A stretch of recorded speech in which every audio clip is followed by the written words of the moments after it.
এই নির্বাচনের ফলাফল একটা ইন্টারেস্টিং জিনিস দেখাই। আমরা গলে জাতীয় পার্টিকে ওয়াইপ আউট করে দিছি। রংপুর ছিল জাতীয় পার্টির দুর্গ। আওয়ামী লীগ বিএনপি 35 বছর ধরে সিট ধরাইতে পারেনি সেই দুর্গতে। আমরা এটা ফ্ল্যাট করে দিছি। আমরাই করছি, বিএনপি করে নাই। রংপুরে বিএনপি আওয়ামী লীগ কিচ্ছু করতে পারে নাই। সেখানে যে এনসিপি জামাত তাদের হারাই দিল, সেই এনসিপি জামাত দুর্বল না যে সারা দেশে হারা গেল। এই চিত্রটা, রংপুরের চিত্রই সারা দেশে হওয়ার কথা ছিল, হইল না। ডিপ স্টেট হইতে দিল না। এটা আসলে করার দরকার ছিল না। এই আকামটা করার দরকার ছিল না। ভোট খুবই সেন্সিটিভ জিনিস। মুজিব 1973-এ এই কিসিমের একটা নির্বাচন করে গাড্ডায় পড়েছিল। হাসিনা নির্বাচন না দিয়া এরকম কিসিমের নির্বাচন করে গাড্ডায় পড়েছিল। কাশ্মীর একটা নির্বাচনের ফল মানে নাই, এই জন্য অগ্নিগর্ভ হয়ে আছে কাশ্মীর না কতদিন থেকে।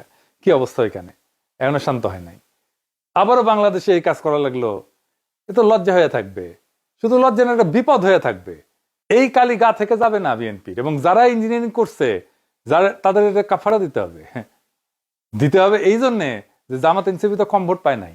হিসাব করে দেখেন পার্সেন্টেজে এই লোকগুলোর উপেক্ষা করবেন কিভাবে। আপনি জিতলে অসুবিধা নাই, যেতেন, ভোট নিয়ে যেতেন। যতগুলো সিট জনগণ দেয় সে কটা নিয়ে খুশি থাকেন না। আপনার অ্যাবসলিউট মেজরিটি লাগবে। লিসে হাউস যেতে লিসে